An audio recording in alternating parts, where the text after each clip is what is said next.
आज मैं आपके सामने एक ऐसी कहानी रखने जा रहा हूं जिसे अगर आप अपने लाइफ में इंप्लीमेंट करते हैं तो बहुत ही कम चांसेस है कि आपकी लाइफ में दुख तकलीफ ये सब सस्टेन करेंगे।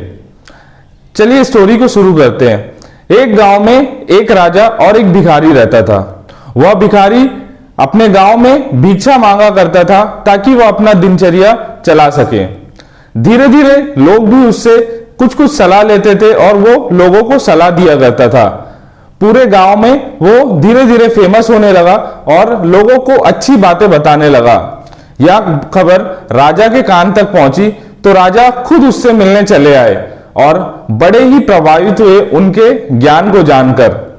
राजा ने उसे बताया कि आप ये डेली भिखारी का कपड़ा पहने हुए गांव में भीख मांगते हैं, ये आपको शोभा नहीं देता।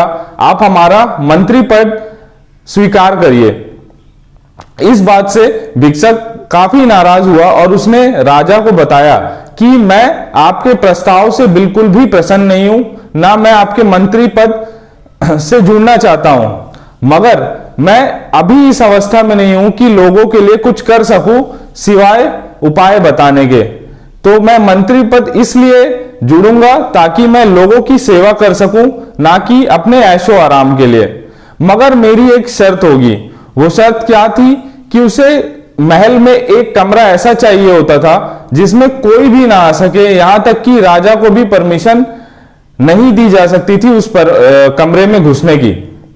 राजा ने कहा तुम्हें जितने कमरे चाहिए ले लेना, उसमें कभी कोई छानबीन नहीं करेगा और तुम अपने हिसाब से काम करना।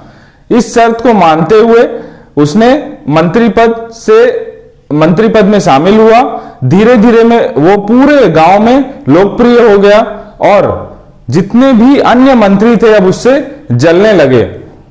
मंत्रियों ने राजा के कान में यह खबर भिजवाई कि वह रूम जो उसने लिया है उसमें साजिश कर रहा है, आपको कैसे हटाए और लोगों के बीच में वो ज्यादा से ज्यादा लोकप्रिय हो रहा है। इस बात से राजा काफी परेशान हुआ और उसने सीधे उस भिखारी को बुलाया और उसकी मनसा जानने की कोशिश की।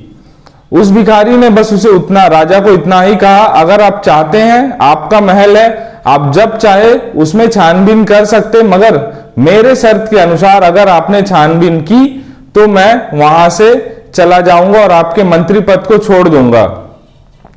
राजा ने उसकी बुद्धिमानता को देखते हुए छानबीन करने से इनकार कर दिया और कहा मुझसे गलती हो गई। मगर जब ये बात पूरे गांव में फैलने लगी और सभी लोग यही चर्चा कर रहे थे कि क्या अब नया राजा हमारा ये भिखारी होगा, तब राजा बहुत ही गुस्से में आया और वो उसके रूम में घुस गया।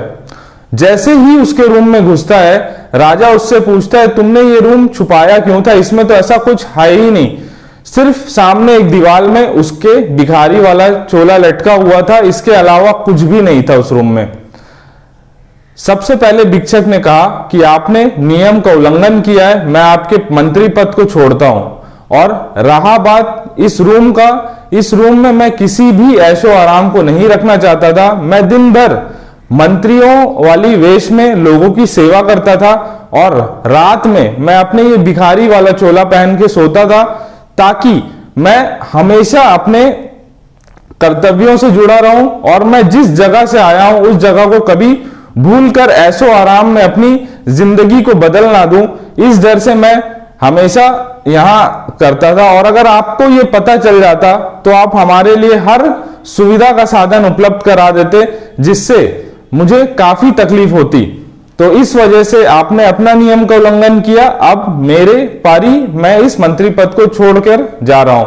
ऐसा कहते हुए उसने उस बड़े से पद को लात मारा और वापस निकल गया। तो इस कहानी में आप समझने की कोशिश करें तो हर व्यक्ति के जीवन में दो फेज आते हैं। एक बहुत अच्छा फेज जहां उसके पास संपत्ति, दौलत, नौकरी, खुशी, वो हर चीज लगभग से मौजूद होती है जो उसे चाहिए होती है। और दूसरा फेज दुख का समय आता है जहां उसके पास पैसे की कहीं दिक्कत होती है, कहीं कोई बड़ा टेंशन होता है, नौकरी नहीं मिल पाती, ऐसे कई परेशानियां आती है। मगर जब आपका अच्छा फेज चल रहा होता है, आप ज्यादा से ज्यादा लोगों की मदद करिए। घमंड या अभिमान करने से अच्छा अगर आप लोगों की मदद कर रहे हैं, आप लोगों से जुड़ रहे हैं, जिनको जरूरतमंद है उनको सहारा दे रहे हैं, तो आपका जब बुरा फेस आएगा लाइफ में तो आपके पास वो 1000 लोग खड़े हो जाएंगे आपके आकर, आपको पता ही नहीं चलेगा आपका बुरा फेस कब पार हो गया। तो जो लोग दुखी रहकर भी खुश हैं, उनसे यह सीख जरूरी है आपको लेना।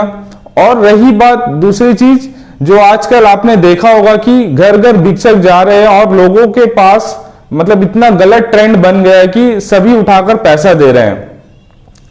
आपकी पैसा का क्या उपयोग हो रहा है आपको खुद भी नहीं पता।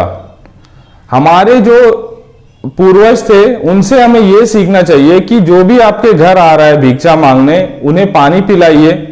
घर में राशन पड़ा हुआ है तो कुछ चावल, दाल, सब्जी इस तरह का दान करिए, ताकि वो एक तो अन्य दान में आ रहा है, दूसरा उससे कई लोगों का पेट भर रहा है। आप पैसा दे रहे हैं, उससे वो दारू पी रहे हैं या कोई गलत काम कर रहे हैं, वो आपको नहीं पता चलेगा। तो दान करिए मगर समझदारी से करिए।